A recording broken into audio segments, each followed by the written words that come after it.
Halo teman atau coffee lovers, salam kopi Nusantara. Saya di sini ingin membahas tentang barista service. Tapi terlebih dahulu saya ingin memperkenalkan eh, diri saya atau background pekerjaan saya dahulu. Nama saya Wijanarko, tapi kebanyakan orang panggil saya Bang Wija kalau di Bandung, kalau di Jakarta nih atau di Tangerang dan sekitarnya saya dipanggil Bro Eko. Nah, untuk pengalaman kerja saya dulu itu saya adalah seorang bartender di hotel, di kafe, restoran atau lounge. Apa sih yang dikerjakan seorang bartender tuh? Jadi gini teman, dunia food and beverage itu luas, sangat luas sekali gitu. Ada bartender, ada server, ada cook di kitchen tentunya kan. Nah itu mempunyai job description atau tugas dan tanggung jawabnya masing-masing. Nah di sini saya akan sedikit menjelaskan apa yang saya kerjakan dahulu saat menjadi bartender. Pengertian bartender adalah orang yang membuat minuman baik alkohol maupun non alkohol. Nah, seperti apa sih proses pembuatan minuman, metodenya seperti apa sih? Nah, untuk bartender itu sendiri, dia adalah orang yang bertanggung jawab dalam hal membuat minuman alkohol yang tadi sudah saya katakan sebelumnya. Nah, itu kita harus menghafal benar dari peralatannya, jenis minumannya, jenis gelasnya, dan ukuran-ukuran dalam kita menuangkan ke dalam gelas tersebut. Bartender itu bisa dikatakan seorang entertainment dalam melayani serta menghibur untuk konsumen atau tamu yang datang ketika dia berhadapan dengan kita di meja bar tentunya kan. Nah, tugas saya adalah memberikan pelayanan semaksimal mungkin agar tamu tersebut bisa merasa puas dengan apa yang saya sajikan, apa yang saya berikan tentunya, bukan hanya minuman tapi dengan pelayanan yang benar tentunya. Nah, bartender itu bukan hanya membuat minuman seadanya, tapi mempunyai ukuran. Contohnya seperti saya harus membuat margarita, salah satu contoh. Margarita itu adalah kita buat tequila, contro, metodenya di shaker, gelasnya gelas koktail, dan saya harus tahu seperti apa sih penyajiannya, terus seperti apa sih rasanya, seperti apa sih metodenya. Nah itu bartender. Saya mengulas 1-2 jenis minuman aja ya, karena kalau saya banyak menjelaskan semua minuman di dalam dunia bartender yang alkohol sangat banyak sekali, sangat luas sekali. Nah, sebagai bartender kita harus mempunyai satu passion. Nggak hanya bartender, tapi barista pun harus mempunyai passion, harus mempunyai soul untuk bisa belajar profesional dalam hal melayani. Apa sih bartender itu yang paling berat? Sebetulnya nggak ada yang paling berat dalam semua pekerjaan. Asal kita mau belajar lebih giat lagi, kita fokus, pasti kita mampu. Kita mampu bekerja sesuai dengan apa yang atasan kita atau apa yang perusahaan berikan, perintahkan buat kita. Pasti kita mampu. Bartender itu harus, pertama nih, harus menghafal menu seperti Long Island, Margarita, Casanova, Rainbow, B52, dan masih banyak lagi. Nah itu kita harus hafal di luar kepala. Jika ada tamu yang meminta saya harus membuat Long Island tentunya, saya harus cepat ingat campuran apa aja nih Long Island di dalam satu gelas. Pertama saya harus menghafal ingredient. Saya harus hafal ingredient. Misalkan Long Island, gin, vodka, tequila, Bacardi, sweet sour, fill up-nya Coke atau Coca-Cola. gelasnya Collins, garnisnya lime and cherry. Untuk metodenya strike up. Strike up artinya kita menuang ke gelas langsung. Itu namanya strike up. Karena banyak metode di dalam dunia bar itu macam-macam, yang mungkin sedikit banyak teman-teman barista ini sudah pernah dengar dan tahu ya. Nah, kalau untuk barista itu sendiri tidak jauh dengan bartender. Perbedaannya adalah kalau bartender harus menggunakan alkohol atau minum beralkohol, nah barista itu tidak. Itu perbedaannya.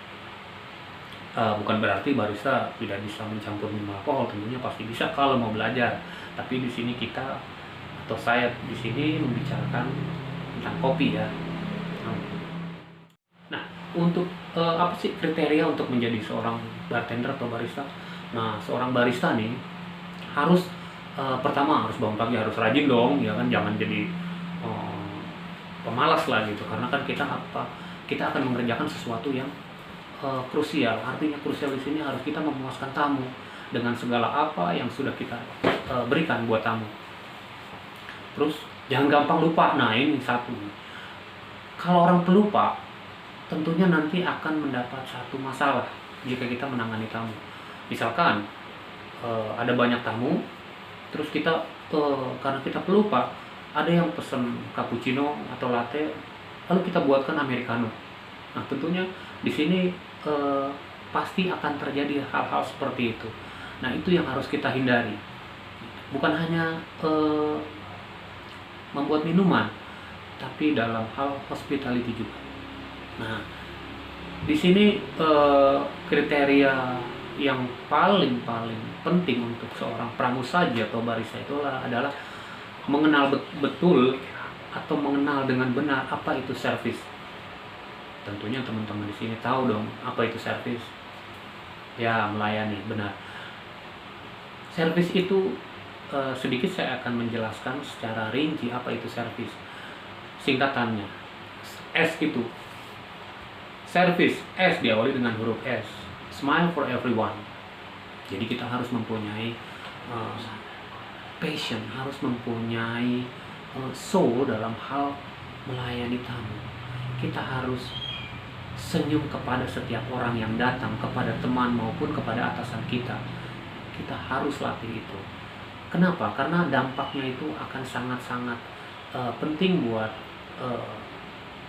untuk teman atau atasan maupun dengan tamu. Harus rajin senyum ya. Nah, kedua, eye contact that show we care.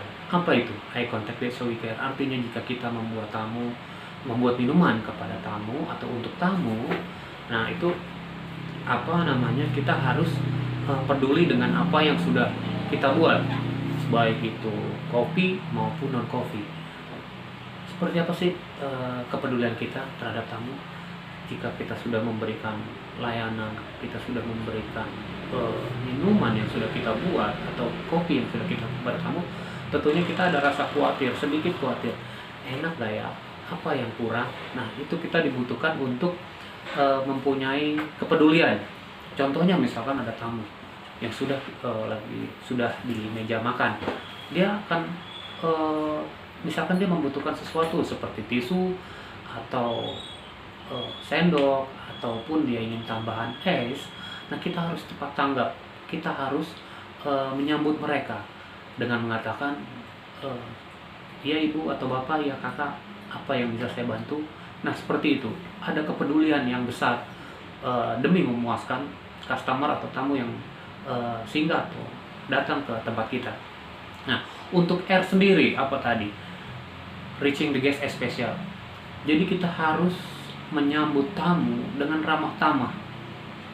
Ngerti dong ramah tamah ya, bukan hanya di luar atau di kita bermasyarakat, tapi di dalam tempat kerja pun kita harus selalu ramah tamah dengan siapa aja, terlebih dengan tamu yang datang.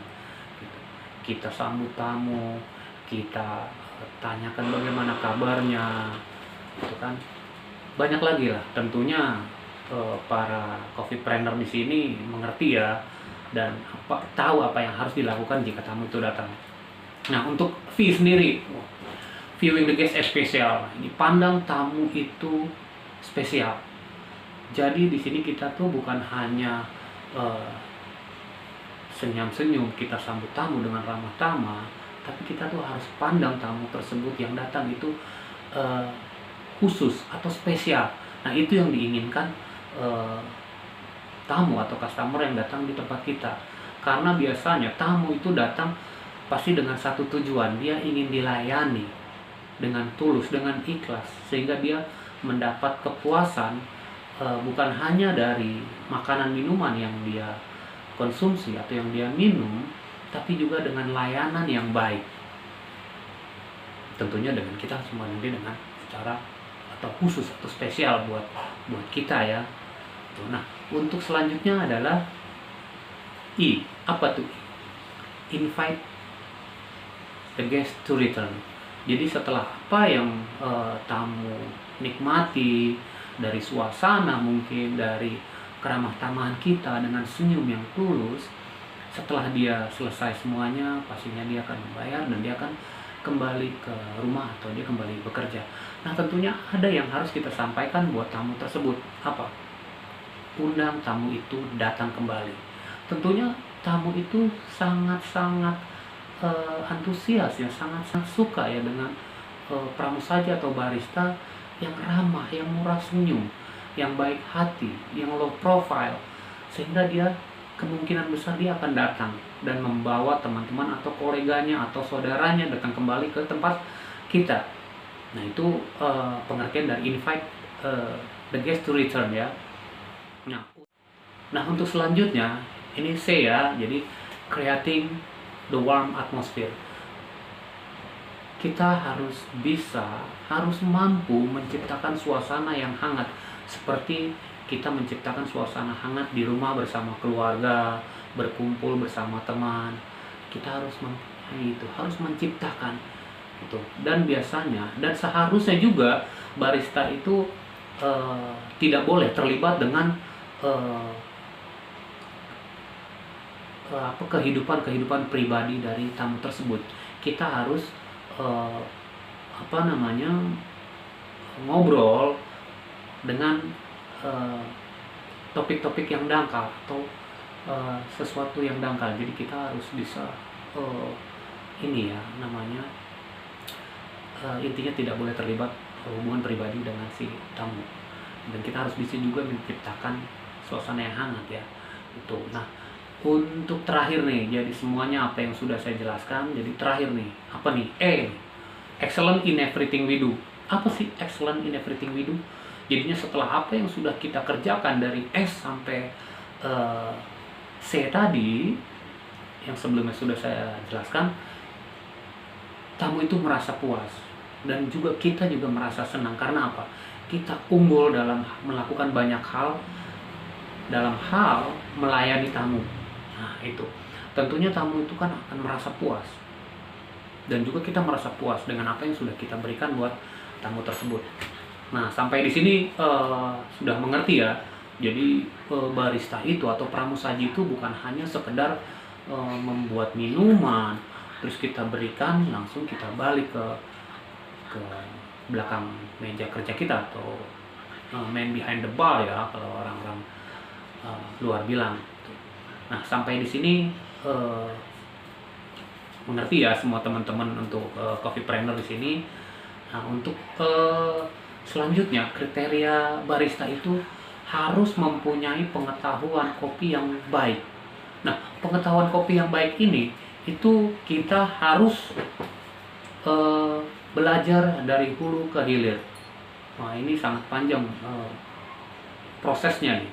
Dari kita harus belajar tentang pasca panen, terus kita harus belajar mengenai prosesnya seperti apa, terus juga kita harus tahu bagaimana memilih beans yang baik, terus kita harus tahu bagaimana level roasting yang akan kita gunakan, terus juga kita harus tahu bagaimana cara merawat alat-alat atau peralatan di bar yang kita punya, yang kita hadapi setiap hari.